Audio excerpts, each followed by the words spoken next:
Abonnez-vous sur votre chaîne OSR Monde et activez la cloche pour ne rater aucune de nos prochaines vidéos. man may ñëw ci live bu ndaw di waxtaan ak yéen par rapport ak situation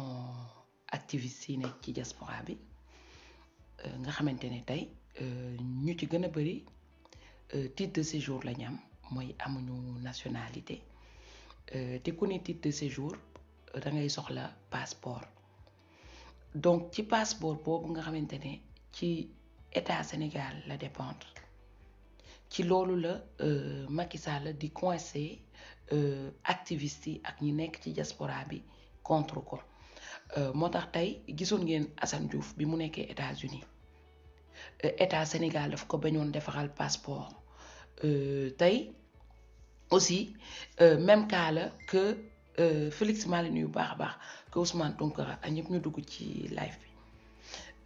tey Sénégal ñu bëri ñu ngi toll naan waa Ousmane amul këyit sans papier la il faut que ñu bàyyi di dox ci maayinu jàmbur parce que ku amul këyit ku mosul am këyit États-Unis doo jël avion nga voyager nga dem Sénégal dox sa soxla delluwaat donc ça veut dire que il était en règle mais boo nekkee en règle fii yenn saa yi dañ lay jox titre de séjour 10 ans yenn saa yi dañ lay jox 5 ans yenn saa yi dañ lay jox 1 an am na ñoo xam te ne récépissé 3 mois la ñuy am léegi nag Macky Sall ci situation boobu lay profito di jéem a porter plainte parce que xam na ne képp ku fi am séjour tey buñ la porter plainte fekk sa titre de séjour génn mun na la porter préjudice ci sa kayit loolu nag moo daal tolof-tolof boobu moo daal suñu frère bi ñuy ne Ousmane Tounkara donc tey fii la toogoon duñu xeexal matin midi soir nekk fi lu nakari sénégalais yi nakari na ko ba fàtte njabootam kon fu ñu toll nii aussi il faut que sénégalais yi aussi ñu solidaire parce que j'ai été voir la pétition il y a eu 94 personnes yoo xam te ne xool nañu pétition bi à peine 10 000 signatures la ñu am c'est pas normal normalement nit ki bu toogee di la xeexal képp ku xool pétition bi war na mën a signer pétition bi képp koo xam te ne xool na pétition bi war na mën a signer pétition bi bu xamul nu ñuy signer pétition mu demandé mu laaj ki nga xam te ne xam na ni ñuy signer pétition mu won ko ni ñuy signer pétition Fatoumata maa lay nuyu bu baax a baax may dellu si waat di wax ne démb waxtaan nañ ci dinañu def benn cagnotte boo xamante ne Ousmane Tounkara laajuñu ko mais ñun ñu nekk ci diaspora bi ñoo ne dinañ ko jàppale mooy dinañ ko ubbil benn cagnotte boo xamante ne pour mun ko jëlal avocat mu renforcer ci avocat yi mu am pour que mu mën a génn ci li mu nekk ci tolof-tolof bi mu nekk tey dañu ko sikk koo xamante ne ñu koy woowee Macky Sall am na ñoo xamante ne bu ñu nee kaa la ñu dem déloger Macky Sall ñu ne yéen nitu fitna ngeen yéen da ngeen bëgg ñu rey nit yi yéen da ngeen bëgg ñu toroxal sénégalais yi lii ak lii mais tey on a un choix soit ñu bàyyi Macky Sall mu toroxal ñu soit ñu génnee ko fii ñaari choix yooyu moo am te foog naa ne Macky Sall ni muy toroxalee sénégalais yi moo gën a métti mieux vaut benn nit torox que 15 millions d'habitants torox loolu c'est ma façon de voir ñu bari ci la ñu ànd Macky Sall bi mu ci tolloo woon mu gis ne Laye Wade day toroxal sénégalais yi ci li mu xooloon dafa jóg mu ne day artu mu ne day dem déloger Laye Wade moom bu gisee ne coono métti na ba mu ne day déloger Laye Wade ñun léegi bu ñu gisee suñu coono métti on n'a pas le droit de dire que dañuy déloger léegi comment ça se fait que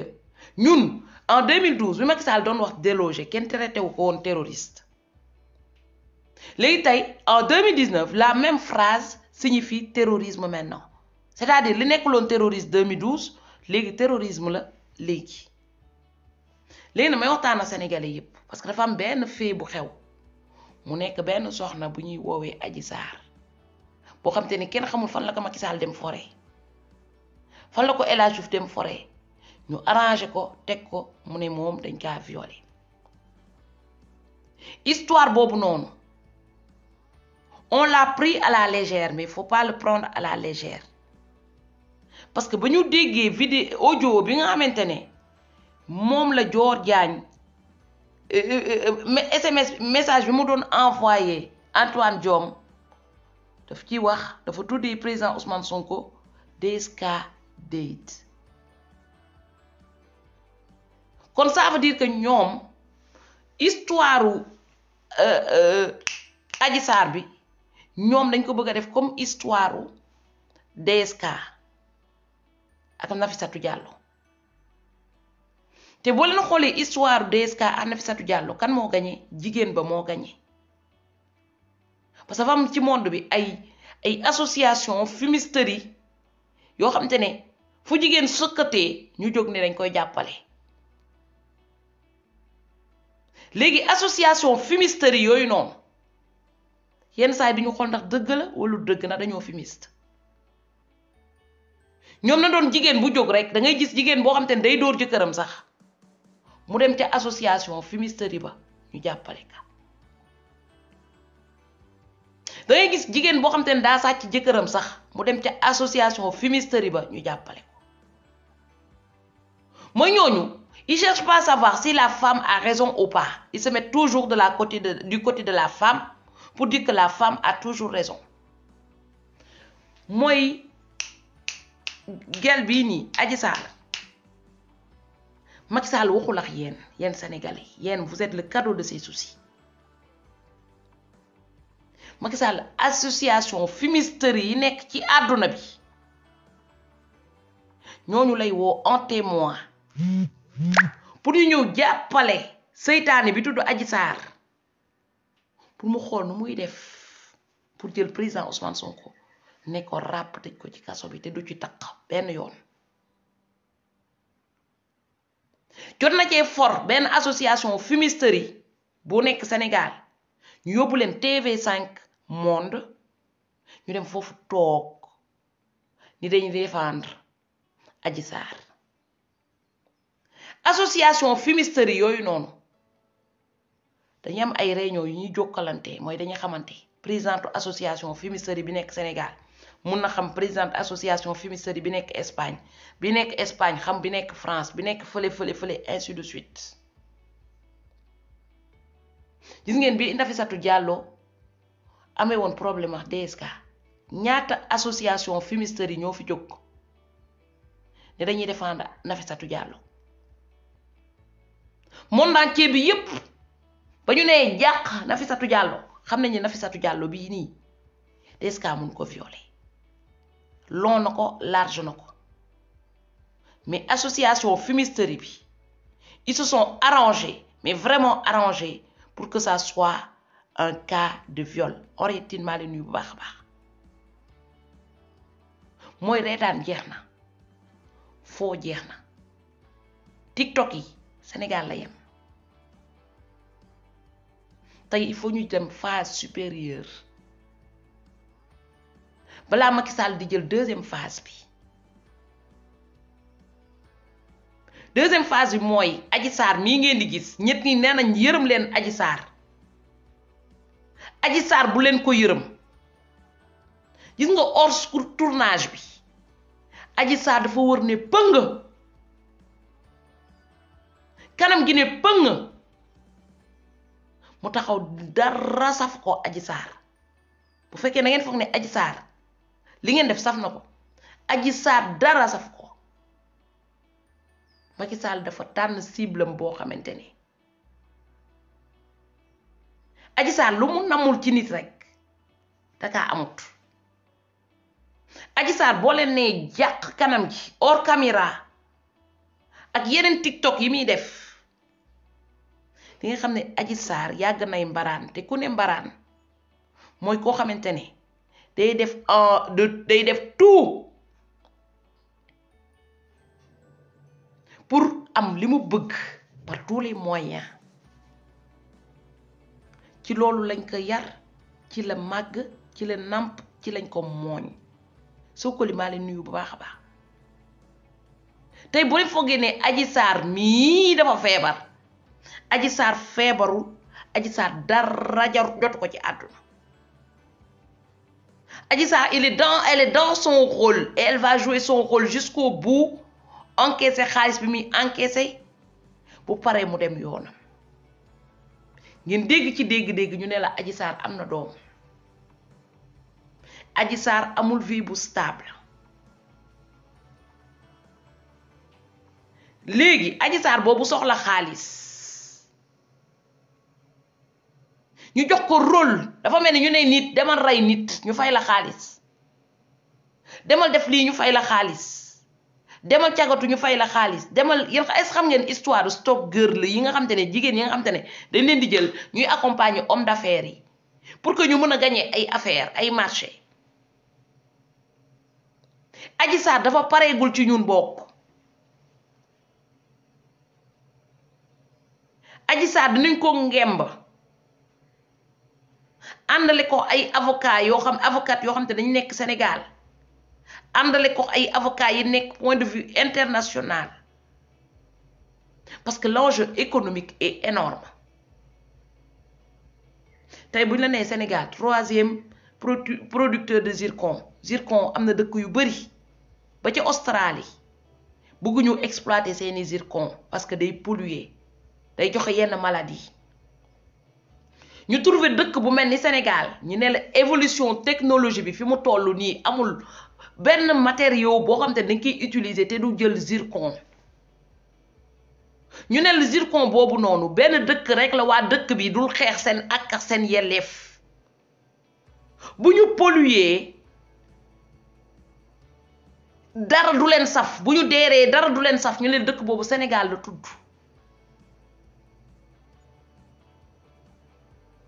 ñu ne leen am na koo xam te ne dafay waaj a nekk président de la République te population moom la ñu bëgg mu tudd président Ousmane Sonko bu ñëwee day négocier intérêt waa dëkk bi ñooñu noonu pour rien au monde duñu bàyyi seen intérêt muy dem président Ousmane Sonko nag mu xam ko mu bañ koo xam ay noonam dañoo bari Sénégal bu ñuy nekk ku gën a bari noonu président Ousmane Sonko bokk na ci am na population am nag ñi ko bëgg mais na xalaat ne ni noonam dañoo bari vous allez me dire comment tey am na ñoo xam te ne dañoo nekkoon ay maire Sénégal sàcc koñ ba koñ ay kër ñooñu tey bu président Ousmane Sonko nekkee président de la République ba mu war a revoiraat cadastre bi du leen arrangé dañuy def demi tour ànd ak Macky Sall am na fi ay ministre yoo xam te ne la ñu sàcc kenn xamul nu mu toll point de vue cadastral am nañu koñ ba koñ soxna mi maa leen nuyu bu baax a baax ak ardu ñi ñooñu tey pour rien au monde du ñu nangu seen patrimoine bu ñu sàcc président Ousmane Sonko di yéeg di ci am lu mu ciy gëstu ba sénégalais yi di xam dëgg bi ñooñu tey dañ koy noot pour mu bañ a yéeg balaa mu yegg ci France balaa mu yegg ci France laa wax damay wax ci noonam yi nekk ci territoire national président Ousmane Sonko nekkoon impôt et domaine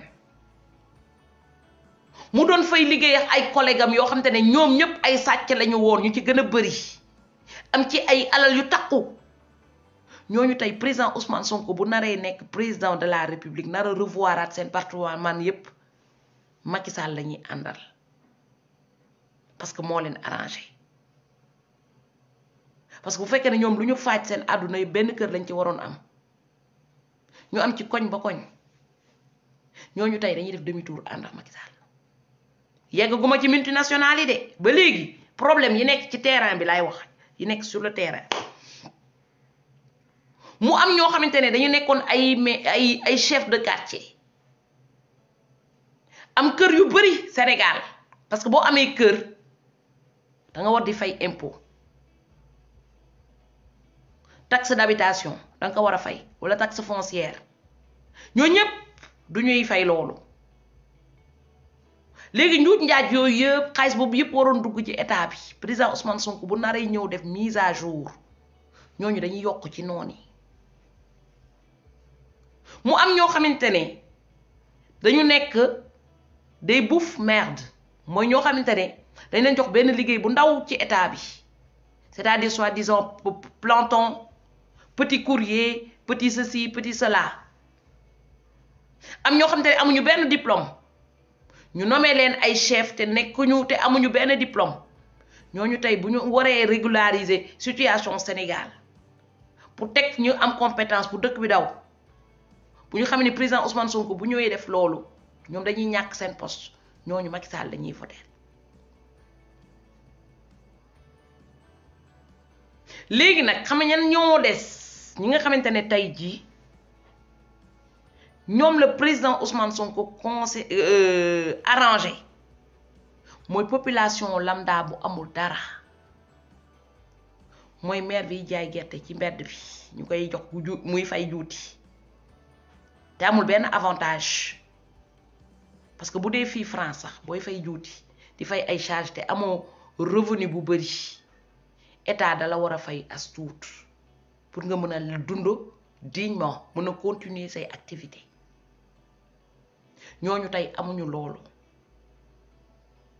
parce que lan on a des milliers de fonctionnaires des millions de fonctionnaires yoo xamante ne yii ay faux postes lañu c'est-à-dire des postes fictifs on en a beaucoup xaalis boobu tax na ba ñi ñu waroon rémunérer ñi nga xamante ne tey dañ la waroon yokkal as tuut ñu am ay prime ñooñu mënuñu ko am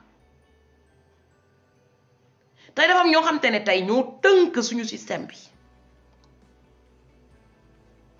ñu xool tamit famille bu nekk yenn saay dina am ñoo xamante ne dañ ciy jël benn nit ci famille bi def ko ci système bi benn nit boobu di dundal famille lëmm ñi muy dundal yépp da leen di ne votel leen Macky Sall parce que bu fi Macky Sall jógee damay ñàkk sama poste parce que poste boobu ma occupé aw ma ci benn diplôme mooy le combat est le mal est tellement profond ba nga xam te ne ñi nekk fii nii bu ñu tenaasul vous n'allez pas arriver là mooy live nañu yuuxu matin midi soir yéen ñi bëgg a yegg fii il faut que vous soyez tenace il faut ngeen xam loo leen bëgg parce que ñi nekk fii xam nañ lu ñu bëgg ñu toll ci année boo xamante ne won nañ leen Babacar Ngom Ndingler ñaata terrain la am Ndingler beaucoup ñu ne leen Youssou Ndour ñaata hectare lañ ko may y en a beaucoup ñu won leen dëkk bi ku ci nekk ñaata hectare lañ leen jox ba ñu yegsi bi ci kër baadoola bi 100 mètres carrés sax iñaane lañ leen ko jox pour ngeen def kër sax pour am foo leen dund mais ñoom dañoo séddoo dëkk bi yëpp ba mu mët seen lépp mët ñu corrompre famille bu nekk wala village bu nekk benn nit pour que ñu téye nit yooyu noonu ne leen des leen ci ndóol ñun dañuy lekk ba suur dañuy tëdd fu baax dañuy def lu nooy te ku yuuxu loolu ñu ne la yow terroriste nga mooy vous n'avez plus le droit de riposter vous n'avez plus le droit de vous défendre vous n'avez plus de droit même ngeen xiif amoo leen droit yuuxu ne dañoo xiif arrivé à un moment il faut secouer la table et dire stop di nga système bii nii tant que jógu leen ngeen ne stop le système ne va jamais mais vraiment jamais s'arrêter dire stop bokk na ci bañ a corrompre parce que benn Adji Sarr la ñu gis mu taxaw mu ne dañ koo violer parce que c'est une corrompue mais parmi nous y a combien de corrompus ñoo xam te ne bu ñu toogee xool jàkkaarloog seetu bi ñaata yoon la ñu ñëw jox leen ne leen am dem leen voter Macky Sall am dama lay fay nga defal ma extrait de naissance parce que bëgguma rang y a combien de Adji Sarr dafa nekk au niveau mais après Adji Sarr y a combien de Adji Sarr yu topp ci biir mooy ay Adji Sarr yu bëri ñoo toppante à la queue la ba ci suuf on a un système boo xamante ne pourri jusqu'à l'extrême mu am ñu koy maintenir pour leur intérêt personnel tey boo leen gisee ci internet bi ñi fi jóg yëpp di jàppale Macky Sall dem leen xool lan la Macky Sall def seen biir kër ku Macky Sall jox liggéey nga jóg jàppale Macky Sall tu oublies les autres ku Macky Sall jox liggéey yow bu Macky Sall doon sàcc sax yow da ngay fermer tes yeux doo gis dara nga ñëwaat encore ci ñii nga xam te ne ñoo wër Macky Sall ñaata nit ñoo jël retraite tey di percevoir seen retraite chaque mois te ñàkk jom ba nga xamante ne Macky Sall joxaat leen beneen liggéey ñuy am salaire yenn saa yi du ñu sax def yi liggéey boobu noonu seen kër la ñuy toog salaire bi di leen ci fekk si après man je suis radical de nature man je suis radical man moom je suis radical dans mon combat parce que je ne crois plus aux politiciens qui ont déjà touché le système parce que boo leen fàttale ko ku ñuy wax Juma Jeng Jaxate xam nga déggatoo leen ko fenn te pourtant chaque mois mu ngi jot salaire ci Sénégal ndax consul itinérant la tous les jours tous les mois mooy ñi àndoon ak Macky Sall en Benno Bokk Bakkaar bi en 2012 ngeen dégg leen bañ leen dégg ñoom ñëpp ñu ngi jot salaire ci biir gouvernement bi consul itinérant on a combien de consuls itinérants au Sénégal combien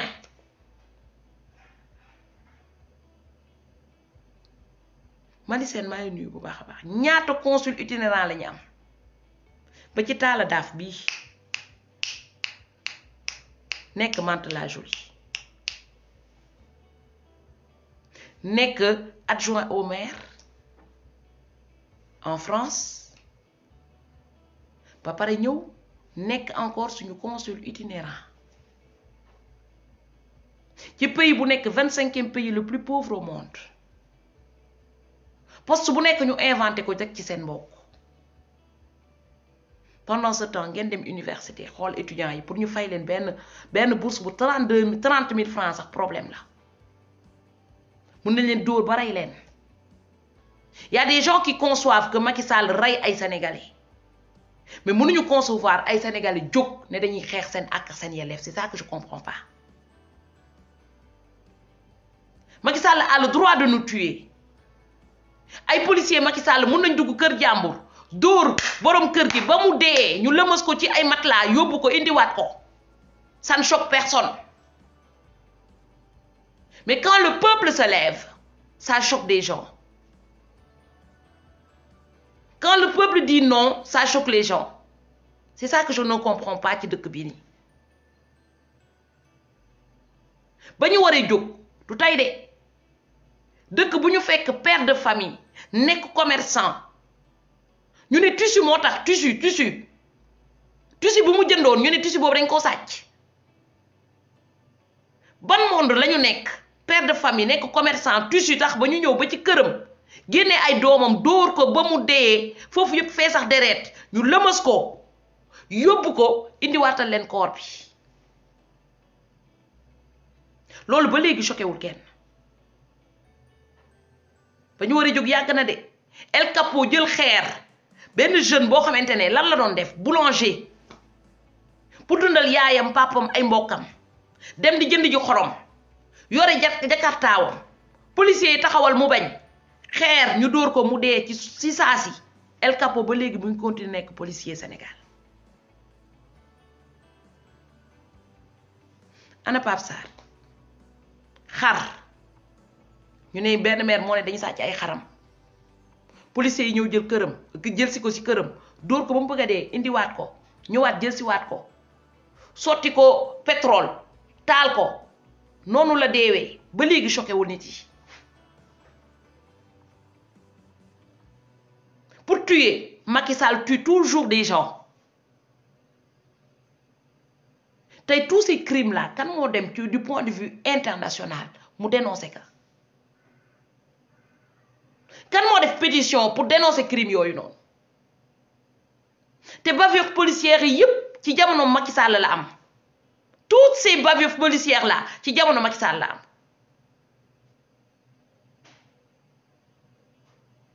mais ba léegi kenn demul dénoncé kenn waxul kenn génnul kenn xeexul ak am ak yelleefam fa mu xewee Thiès waa koñ ba génnuñu sax manifester ku nekk mu ngi continuer di lekk ceebam comme si rien n'était kañ la ñuy commencé respecter ak yelleefu nit Sénégal kañ la ñuy commencé respecter droit wu étudiant yi kañ la ñuy commencé respecter droit humain yi nit toog sa kër sa biir kër policier ñëw dóor la ba nga dee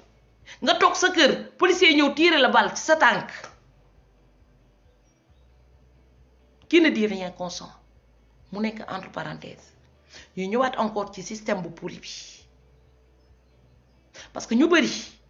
dañu foog ne problème bi problème mu Sonko la Sonko ay doomam ñu ngi Sénégal de di fa jàng ñun tamit suñuy doom suñuy mbokk ñu ngi Sénégal di fa jàng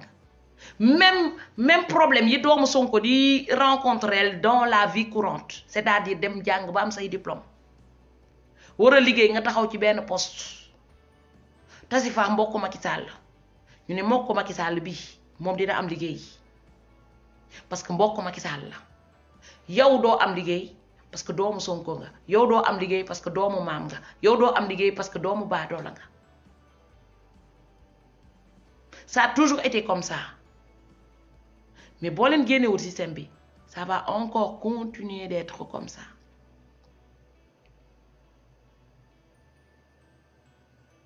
tey ñun ñoo war a xam lu ñu bëgg ak fu ñu bëgg a jëm ak loolu leen bëgg a def demain quand le peuple sera décidé le problème va s'arrêter décider ça ne suffit pas de virer Macky Sall population bi ci boppam ñoo war a yaraat seen bopp lii c'est l'argent du contribuable c'est pas mon argent j'y touche pas j'occupe une fonction un travail public je viens à l'heure je finis à l'heure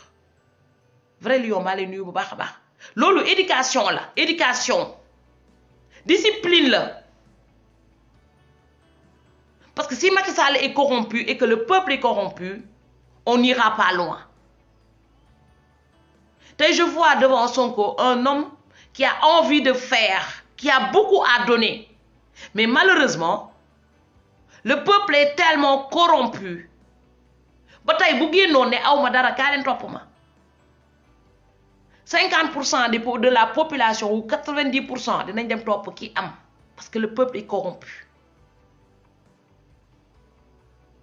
maam bu fi génnoon di wax tey jii bu ma tegoon fii 1000 milliards ci table bi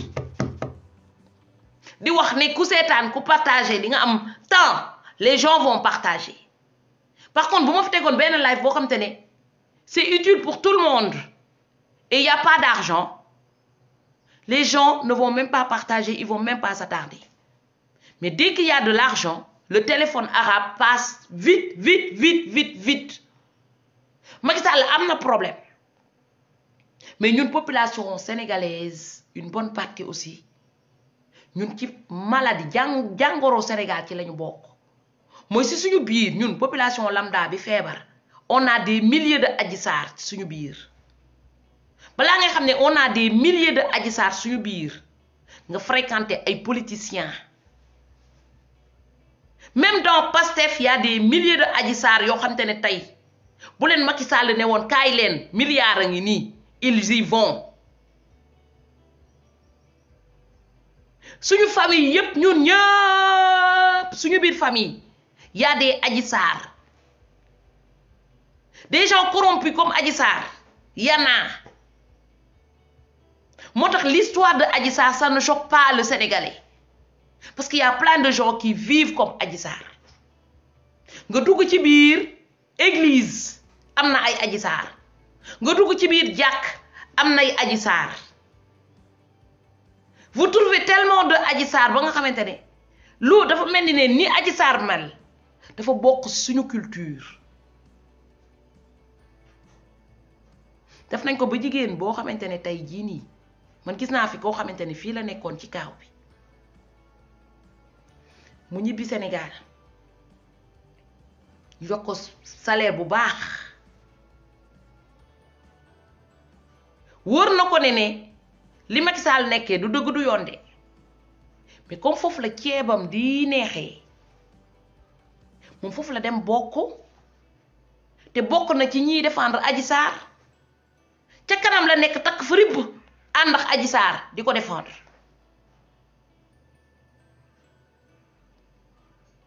moo tax bu ñu nee jigéen dëgg la jigéen mooy jur jigéen mooy mel nii mais li yàq suñu société bi yëpp une bonne partie jigéen yi bokk nañ ci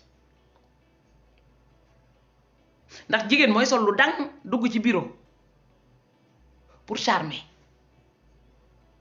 ministres yi ngay gis yëpp bu ñu nee problème de sexe ñan ñooy dugg ñan ñooy def ñan ñooy corrompre c'est les femmes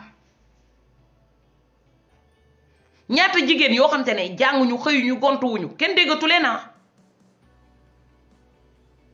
pourtant dañuy xeesal ba jekk di dawal oto yi rafet moo dama ne on a des milliers de Adji Sarr au fait on a vu qu'une seule Adji Sarr parce que dafa dem laal ku ñuy wax président Ousmane Sonko koo xam te dafa bëgg a nekk président de la République mais on a combien de Adji Sarr au Sénégal Adji Sarr si moromam yi muy àndal yëpp ñaata nit ñoo ci am oto te liggéeyuñu goruñu yettuñu defuñu dara yana plan te am na ay gel yi ñuy wax ay ñoom mbaaco lan lay liggéey pourtant dafay xeesal day dawal oto yu rafet keneen dans un pays où c'est le 25e pays le plus pauvre au monde Adji Sarr moo feeñ parce que problème mu Adji Sarr dafa concerner tous les Sénégalais les 15 millions de Sénégalais moo tax basam feeñ mais ci suñu biir kër gu nekk famille bu nekk presque foo fëgg am nay Adji Sarr mooy am na jigéen yoo xamante ne tey bu ñu leen tegee fii Macky Sall bu soxlaa ministre bale bu koo dàq wala bu ko takkal kooku rek lay fay mu dem daan dine les fesses dem doxaan ko dem tas ménage am yàq liggéeyam on en a des milliers de Adji Sarr te lan moo tax ñu am des milliers de Adji Sarr parce que on est dans une société boo xamante ne nit yi dañu bëgg lu yomb facilité ils préfèrent vendre leurs fesses que ñu dem liggéey que ñu utiliser seen cerveau ba pare suñu doom yi nekk école di jàngi école am yooyu âge ñu gis ne ñoom seen yaay jaay na gerte ba sonn toxaw ci buntu kër gi di jaay gerte wala di jaay soble amul oto pourtant ngorom la àndal de xale bi du xool lool de xale bi xam nga fan lay teg bët Adji Sarr bi nga xamante ne dañ ko fay ay millions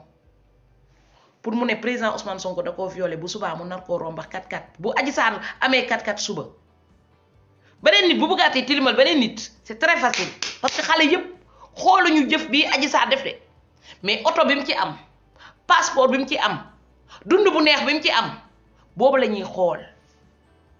mooy l'histoire de Adji Sarr va encore se répéter Baba Aliou maa lay nuyu bu baax a baax il va encore cette histoire ce sera une histoire dafa mel ni ne livre lañ koy bind xale di ko jàng ci école di ko répéter ci seen vie courante tey ñaata nit ñooy génn ci télévision yi gel yooyu noonu seen salaire demeewul noonu de seen salaire xeesal sax mënu leen ko jëndal te pourtant da nga leen di gis oto yi rafet yoo xam te ne tubaab yi génn ci télé yi sax duñ ko am dañuy gisal portable dernier cri ay portable yi jar 1500 euros ñoom dañ koy téye ci ko xam te ne salaire am ay 100 000 francs la yem y'a un problème léegi bu téyee portable bi ñun suñu dëkk ñoo nekk koo xam te ne boo téyee portable 100 000 euros boo toogee bu ñu la invité ci xew bi nii nga koy tegee xale yi nekk ci xew bi yëpp gis te xale yi gis ne yow liggéeyoo goroo yettoo defoo dara ils vont chercher à comprendre comment tu as fait pour avoir ce portable là ils vont faire la même chose loolu moo nekk société sénégalaise actuellement yéen rek en quelque sorte yéen a mën a faj seen bopp yéen a yore seen médicament bopp yéen a yore seen caabi avenir bopp yéen a mën a yar seen doom yi yéen a mën a defaraat seen toogin parce que bu fekkee ne yow sa yaay ta mère ton père est corrompu t'as 90% d'être corrompu comme ton père et ta mère parce que du Macky Sall moo fëgg buntu kër gu nekk ne nit yi yar leen seen doom nga gis ay jigéen yoo xam te ne dañuy yónni seen doom yi ne leen dem leen cagatu dem leen jaay seen bopp ngeen indi jox ñu lekk man je me souviens bi ma nekkee xale 200 francs sax bu ma ko yore woon ci kër gi sama yaay na ma laaj foo ko jëlee waxuma la indi ay 100 000 200 000 300 000 teg ay greffage yegg si ba ci taat bi sa yaay xam ne liggéeyoo goroo ya toog coach maa leen nuyu bu baax a baax nga indi ko ñu ne la merci beaucoup toogal noonu la bu subaa wutaatal beneen góor bu lay gën a may on a des milliers de Adji Sarr bii Adji Sarr dafa fekk ne ki mu tooñ dafa bëgg a nekk président de la République bii Adji Sarr dafa fekk ne mbaraanam ça nous a coûté trop cher parce qu'il y a eu des pertes de vie moo tax bii Adji Sarr di dugg ci biir anal yi mais am na ay Adji Sarr yoo xamante ne tamit dugguñu ci anal yi mais lu ñu tas ci ay sëy kenn xamul nu mu toll am na ay Adji Sarr yoo xamante ne tey jii nii bu ñu gisee góor Macky Sall bu bëggoon rey benn nit mun na leen jox poison ne leen dem leen rey nit ñu dem daan di leen fees ba dugal ko seen biir kër empoisonné ko jël seen xaalis dem c'est des mini sorciers ñoo xamante ne fees nañu fépp léegi bu ñu paree ñu ne ñoom dañu am fulla dañu am fayda ñoom dañu nite xam lan mooy nit koo xamante ne da nga mën a defal dara say loxo te t'as pas besoin de l'autre t'as pas besoin d'aller mentir pour mën a defal dara say loxo ñàkkul luñ def de parce que Adji Sarr gumbul lagul patul te sax léegi handicapé yi sax dañ leen di jox liggéey ñu di ko def man fii gis naa ñoo xamante ne dañu handicapé nekk trisomique dañuy yeewu 6 heures du matin 5 heures du matin di dem di liggéey ji pour am salaire ñooy fay seen loyer ñooy dundal seen bopp gis naa ay aveugle yoo xamante ne ay avocat lañu dañuy dem ba baro di dem di défendre ay nit te kenn du leen yóbbu lu ñuy yoree seen bant ndax fii kenn du gunge sax aveugle pour vous dire comment ils sont indépendants nga gis koo xamante ne gumbul làggul patiwul dara manqué wu ko ci cëram mu war a mën a dem liggéeyi dundal boppam dundal doomam on lui ouvre une porte aussi facile mooy ne kon demal jiiñ diw ne dalaa violé boo paree nga am lépp nga am sa àdduna am sa lépp Adji Sarr ñaata nit lay yàq demain combien de jeunes filles vont suivre l'école de Adji Sarr? Il y en aura des milliers de jeunes filles qui vont suivre l'école de Adji Sarr parce que ça c'est une école dafa am école bi ñuy jàng ci école ba vraie école bi ñu lay jàngal am école bi ngay jàng sa biir kër am école de la rue am école de la télévision parce que cette Adji Sarr là de par ses mensonges qu'on essaye d'arranger pour que ça soit vrai dugal ko suñu bopp doom yi ba suñu doom yi xam ne fen mun nañ ko defar ba mu nekk dëgg ba taxawal ko ba mu nekk kocc ba 15 millions d'habitants yi topp ci ba nga am ci alal fexe leen ba bu subaa duñu amaat benn xale bu def la même chose c'est l'image typique d'une école une nouvelle école boo xamante ne Macky Sall da ko doogoy ubbi existé woon na de mais ci suuf la doon exister mais tey école bi dañ ko fësal mooy fen bi dañ ko teg ne ko caax ne xale yi fen mun nañ ko defar ba mu nekk dëgg ba 15 millions d'habitants yëpp topp ci nga am ci alal c'est ce qui est en train de se faire aujourd'hui après bu leen wax dara c'est un choix am na ñoo xamante ne dañuy dem dugg ji ci école Adji Sarr faire la même chose c'est les partisans de moindre effort c'est dommage hein parce que c'est du gâchis parce que jeunesse bi nga xamante ne moom la ñu am tey mu nekkoon mu waroon nekk jeunesse boo xamante ne tey dafay dynamique mu nekk jeunesse boo xamante ne tey day liggéey ñu ne la jeune bi moo defar oto bi jeune bi moo defar dàll bi jeune bi moo peinture kër gi jeune bi moo tabax kër gi tey toute cette jeunesse bi nga xamante ne dañu waroon am valeur pour développer Sénégal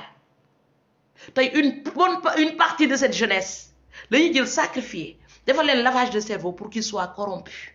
pour nekk des partisans de moindre effort loolu moo nekk école Macky Sall Amadou Diagne maa leen nuyu bu baax a baax moo tax da ngay wiiri ki la mu wax dëgg la de da ngay xeex sénégalais tu tournes autour du pot tu tournes mais tu reviens toujours au point de départ doo mës a traverser lii parce que boo tourné nii am na corrompu nga tourné nii am na corrompu nga tourné nii am na corrompu nga tourné nii am na corrompu tout le monde chacun tout pour sa gueule rien pour les autres moo tax looy bëggati ñu wax fii amul dara luñ fiy wax loo xam te ne waxuñu ko fi woon ma dama jàppante woon dama toogoon ba ma ne non